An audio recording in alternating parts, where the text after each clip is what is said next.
obviously, as we move into a fire season right now, conditions out in the not only in city parks and regional parks, but out in the forests are extremely dry. Forestry's put us on a high hazard to an extreme hazard conditions.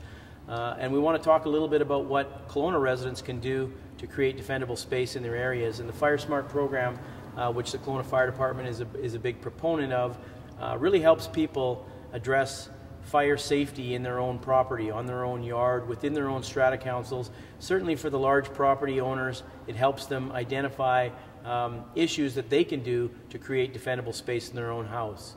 Some of the issues that we talk about are construction material and building material, roofing materials.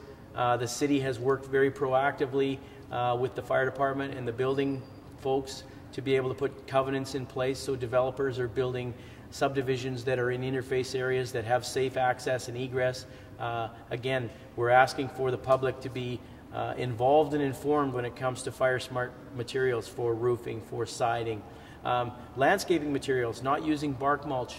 Dry grasses are indigenous to the Kelowna area, but we're asking people to landscape with rocks and with non-combustible materials, because one of the things that happened in the Okanagan Mountain Park fire is a lot of houses were involved in fires that were from firebrands that had come from where the fire was up in the Wild Horse Canyon in Okanagan Mountain Park. Some of those ember brands transplanted themselves on roofs of poorly maintained houses in that Stellar and Curlew and Lark area. And I guess looking back after the fact, those could have been preventable fires, if you will. So from a fire service perspective, we're asking for community support to help create defendable space around areas.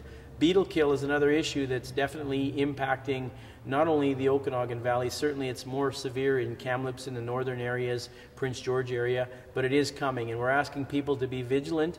Private property owners, we know parks and regional parks and city parks are being very active about removing beetle-killed trees because they have about 10 times the hazard with the fuel load, with the pitch, the fact that they're dead. We've all seen an old Christmas tree die or burn that's been dry too long. It burns very, very quickly.